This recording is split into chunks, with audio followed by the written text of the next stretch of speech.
Welcome to the Lightkeepers Podcast. This week from the Bahama Islands. I'm Clayton Vandiver, your Lightkeeper, with a show dedicated to everyone who wants to get the very most quality out of life that they can.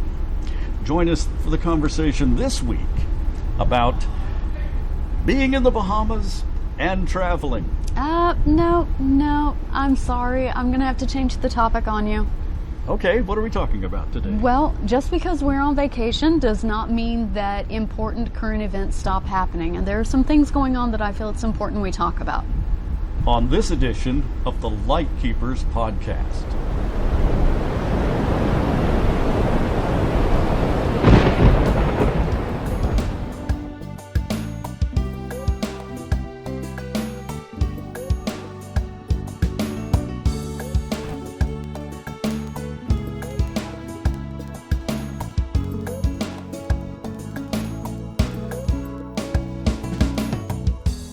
So we're on a very special edition, a travel edition of the Lightkeepers Podcast here in the beautiful Bahama Islands right off the coast of Florida.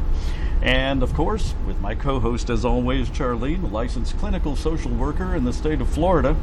And we'd like you to leave your questions or comments below so that we can answer them in a following episode. But we love to hear from you. We want you to join this conversation. This week, we plan to talk a little bit about travel and the things that you do to prepare for traveling.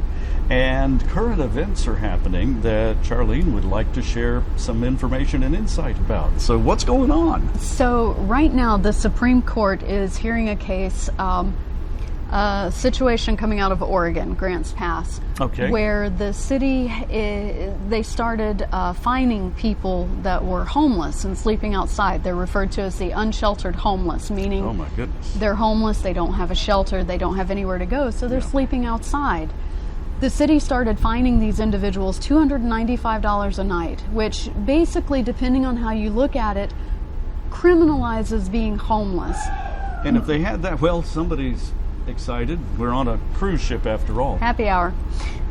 But you know, if you're going to find someone who's already had such financial hardship that they've found themselves to be homeless, not those who choose to be homeless, right, but those who, through the economy, the problems that life situations can bring to you, outside of their control. There you go. And I'm going to give you a great example. The reason we're talking about this on the show today is because according to the National Alliance to End Homelessness, 1 out of 4 unsheltered homeless individuals is a senior over the age of 55. Now we're talking about our older population. We're talking about over 138,000 people. That's a lot of people.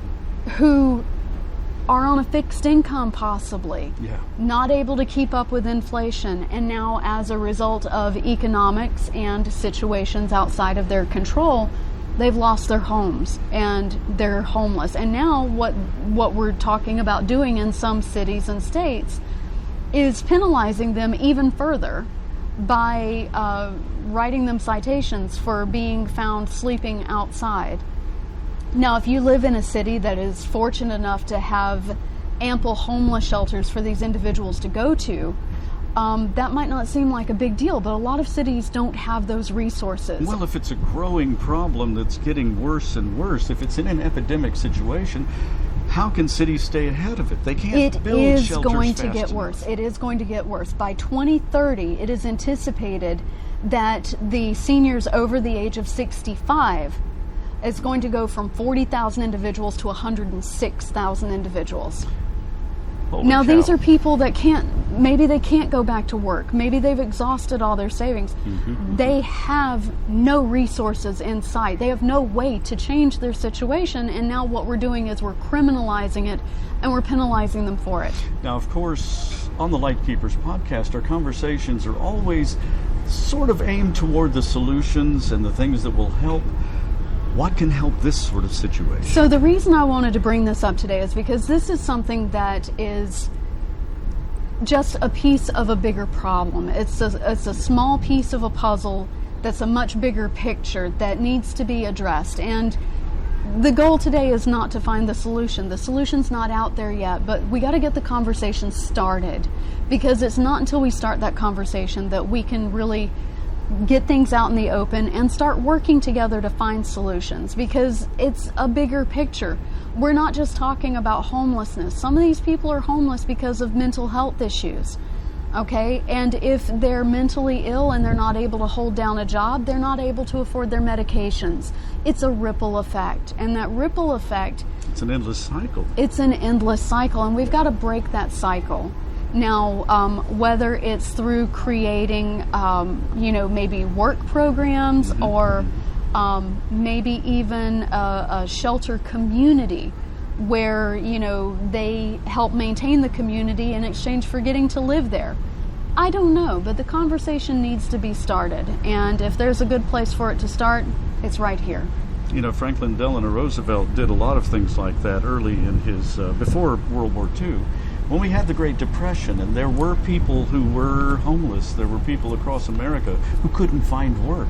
And they made programs, the Civilian Conservation Corps, or the CCC, I don't remember all the letters, but it certainly found ways to put people to work and to give people a little bit of means of supporting themselves for those who were able. Now, that crowd above 55 is what I worry about. Yeah. These are people with limited resources and limited opportunities to change their resources. Yes. And, you bring up a good point. During the Great Depression, were the people who were struggling, were they penalized?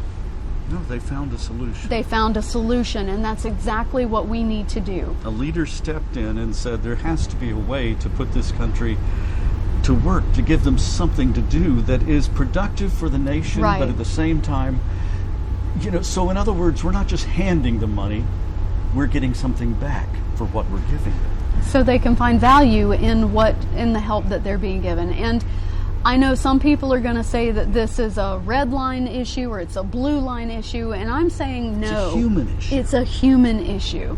It's a human issue. We're talking about lives. We're talking about individuals. We're talking about somebody's mom, somebody's dad, somebody's sister, somebody's daughter, somebody's son. Now then, in the issues where we have folks who do have mental health issues, what do we do with that? So I know that there was a time when we had institutions designed for the mentally ill, and I know they were shut down because of egregious abuses, and I agree with that. But I do believe that there are people in our society that cannot function in society, and there needs to be a place for them. Yeah. I do believe that it should be privatized, so there are overseers, there's oversight, there's governances. There needs to be a lot of people don't trust the government, and there's good reason for that. They need to not be involved in things. Yeah, there was a team for the nursing homes and the skilled nursing facilities, the Ombudsman program right. in the state of Florida. And that was a state of Florida division that went around and basically did surprise visits, they basically kept records on all the facilities and kept them up to standards. They kept them correct. Essentially they were an eye to make sure that things were being done properly. And I'm sure there were programs like that throughout the nation in the SHIP program, which is part of the area agencies on aging across America, is not the Ombudsman program. That was another division, but it was all part of the agency of aging, and that most states have. And they did a wonderful job of governance. So I'm sure that they could do the same for mental health facilities. Mental health facilities we need those. We need a place for those in our society that can't function in our society. They need a place to go. Because right now what's happening is they're being picked up by the police, they're being taken to the hospital where they're held under what's called a Baker Act, and 72 hours later they're being discharged right back onto the street. And usually with nowhere to go. With nowhere to go. Because when they're sent out on the street, they don't have a home. As a hospital social worker, I have been there when I have given them the bus passes to get them to the homeless shelter downtown. I've been there. I've done that. And it's a horrible thing to have to do to someone. But they can't stay in the hospital. Our right. hospitals are not designed for that. And in terms of our seniors, yes, a lot of people say, well, there are nursing homes they can go to. Well, those nursing homes cost. They're not free. And even if someone is on Medicare, guess what? Medicare doesn't pay for nursing homes. We've talked about that on previous episodes. We sure have, so that wouldn't offer them any help. Correct. Medicaid can step in and offset the cost, but now you're getting into facilities that are no better than the mental health facilities that were shut down in the days of old. I keep thinking that Robin Williams, if he were still alive, would certainly be championing. He would be at the very forefront of this entire issue and would probably have already spoken to Congress and perhaps to the Supreme Court because he was so passionate. Robin Williams was a saint. He made sure that no matter where he was working, the local homeless were employed on the set. He would put them to work as extras on a set. Not a handout, a hand up. They would be helping both ways. It was a win-win for everyone. And he spent a lot of time on the streets with the homeless at times when he wasn't working. I know that I've heard stories of him going around and just being found among the homeless, sharing stories, helping them out, having a meal with them. And that was probably a great source of his inspiration for his character in The Fisher King. Yes. If you've never seen The Fisher King, I highly recommend it. Make sure you have tissues on hand. Oh yeah. He was a brilliant, brilliant actor, and we miss him every day. Absolutely. So, ultimately, what can we leave our audience with? We're in a beautiful setting here in the Bahamas on a cruise ship. And I said, we have to bring a show to the audience with the opportunity of this beautiful backdrop. And yet, then things happen in the world, and we find ourselves talking about a really depressing topic.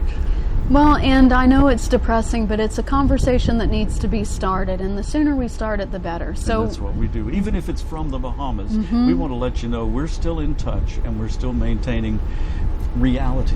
And what I would recommend to our listeners and to our viewers, get in touch with your representatives. Find out what bills are going on in your Congress and your Senate. Get involved in your community. Yeah. Start the discussion if one's not already taking place. If one's already taking place, jump in there and make sure your voice is heard.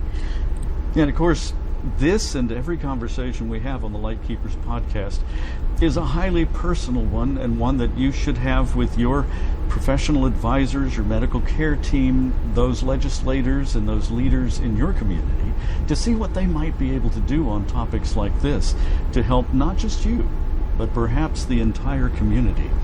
And it's all very uniquely specific for your situational needs. That's why we always recommend, don't take our word for anything. Join the conversation and help us find solutions, creative solutions from any source for problems like this.